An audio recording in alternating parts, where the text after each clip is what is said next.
Hey guys, it's Danny. Today we're gonna talk a little bit more about roots on orchids. I know I did a video yesterday with pot-bound orchids.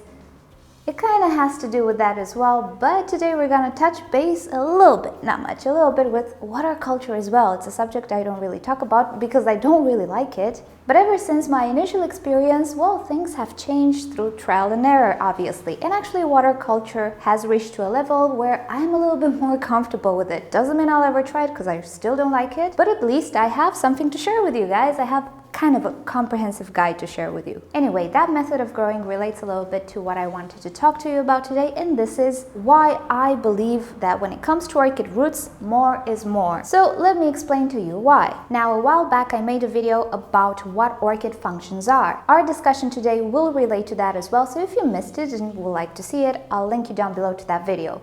Anyway, in that video I was mentioning that orchid roots have some main functions, and among those are absorbing water and nutrients. But another more elusive function is to stabilize orchids. If you notice, the bigger an orchid is, the more structures it has, the more roots it will have as well. As well as the bigger the orchid is, the thicker the roots will be as well. Orchids do have the tendency to create abundant quantities of roots, provided they are well cared for and they receive what they need. Therefore, we can end up with an orchid such as this, which, okay, it's kind of a big orchid, but it's not necessarily the bushiest thing you've ever seen. When it comes to roots, though, it's really not uncommon for this orchid to completely fill up the pot. In the end, pretty much all orchids tend to have a bigger root mass compared to other structures like leaves, pseudobulbs, canes, flower spikes, and so on. Now, what could be the reason for this? Well, in my opinion, it's because more roots equal more energy. And let's see why. Well, the most obvious explanation would be water absorption. The more roots an orchid has, the more chances it has to be hydrated. In the case of monopodial orchids, roots also act as storage devices.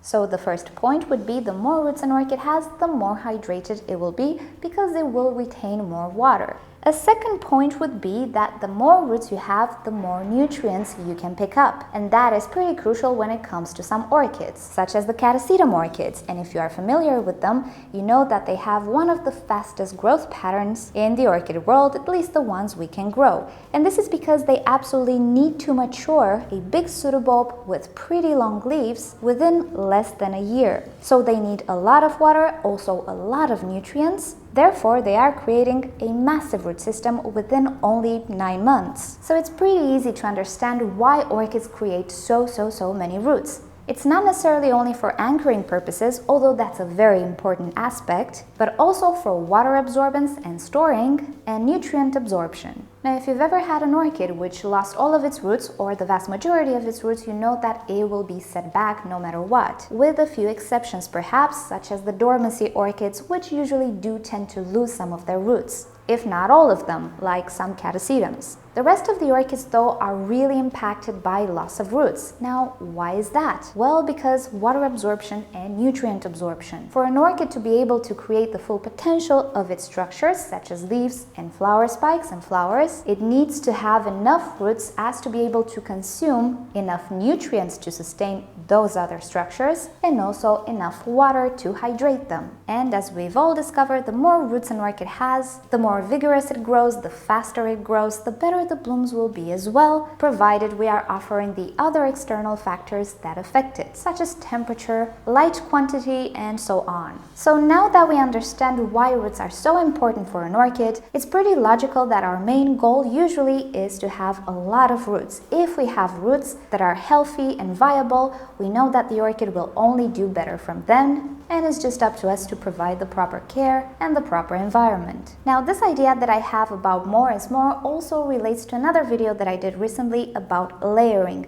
And I was telling you in that video that the more length of root is exposed to water and nutrients, the better, because they will absorb more water and more nutrients and ensure that the other structures above the soil receive the nutrients and hydration to develop at full capacity. Instinctively, I believe that the less roots exposed to water and nutrients, the more it will show on the surface. It can show through pseudobulbs, which might be just that little bit smaller than they should be. It can reflect on the leaves, which again can grow a little bit smaller than they should. And of course, it can also reflect on the flower spikes, bloom count, showiness, and all of those things we're looking for in orchids. And here is where water culture comes into play. Now, if you know me, you know I'm not the biggest fan. I tried something about a year ago, I didn't like it, and as far as orchids kept only in water, only full water without any type of air, I will still say no to that, and I will still not recommend it, and I'm not entirely sure I will change my mind about that. However, ever since then, things have changed a little bit, in the sense that water culture became more air culture than water, which is something I'm totally okay with. How efficient it is, well, that's a different story. The important thing is that it has changed from all water, or for the main part, to a lot less water. And I'll share with you in the description a link towards a video made by one of my viewers who decided to make a YouTube channel, and she actually explains how things work,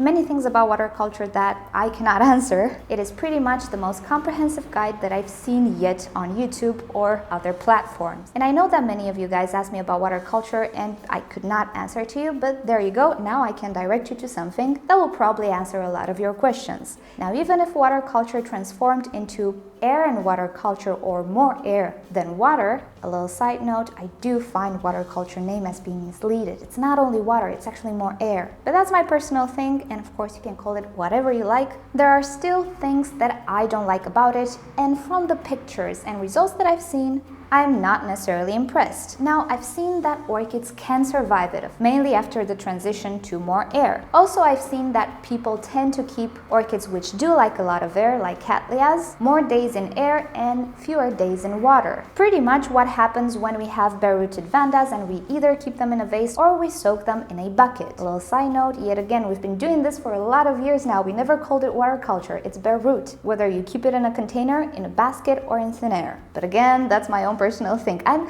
you will see I have a little thing about describing things correctly by their name. Anyway, back to the story. So the problem that I have with that technique, even if I am more okay with it now, and I see the reasoning behind it, and I see how it is economical, I still don't prefer it because more is more. Now, in all of the footage that I've seen with this method, there is not one single thing that I ever saw. A vase-bound orchid. So returning to the video of yesterday, this is a picture of my Laelia purpurata, and as you can see, she was pretty pot-bound. Now, those roots grew in less than a year. I purchased it in the summer of last year, so let's say 9 months. All of those roots grew in 9 months. And even if the orchid already came with a pretty decent root system, it was not like this. So everything you see on the sides actually grew in 9 months. Therefore, this orchid is actually capable of producing this amount of roots. Now, I've never seen this amount of roots in water culture, which draws a little bit of a question mark. Why aren't they producing the same amount of roots as a potted orchid, even if it's in organic medium? I'm not gonna say inorganic. We all know that orchids can become root-bound and pot-bound. Why doesn't it really happen all that much in water culture? Or at least I didn't see it. If you've ever seen it, link me down below. But keep in mind, I want to see those roots swirling and having the shape of the vase, okay? Even if you might not believe me, I did look into water culture. Ever since I noticed that people were adapting it to more air than water, I was actually pretty happy and I was interested in seeing results. And what I saw was really not to my liking. First of all, there's the root issue. I really do believe that more is more. And when I see setups for inspiration, such as semi-hydroponics, I'm looking to see root production. It's the most important thing for me. Second, of course, foliage, pseudobulbs, and so on. And third, performance. How many blooms the orchid has, the quality of them, and so on. Everybody here with a little bit of experience, even in organic or whatever type of medium, we can at least obtain 3 to 6 to 7 blooms from a Phalaenopsis orchid. What we cannot really obtain are 15, of course, if the orchid genetics permits it.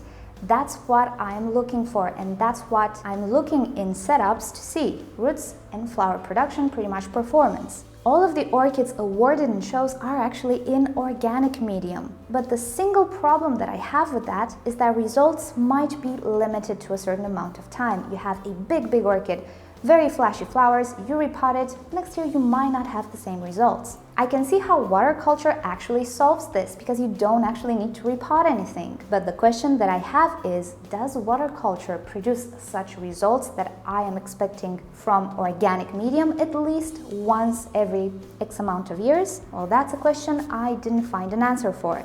Now, a while back, I had a discussion with one of my viewers. I think it's Corina. I'll try to find the comment and show it to you on the screen. I was actually talking with her about the amount of roots orchids produce in water culture. And she gave me a pretty intriguing explanation at the time. She said that maybe because roots are constantly in water, the orchid doesn't feel the need to produce as many roots because she has a constant amount of water.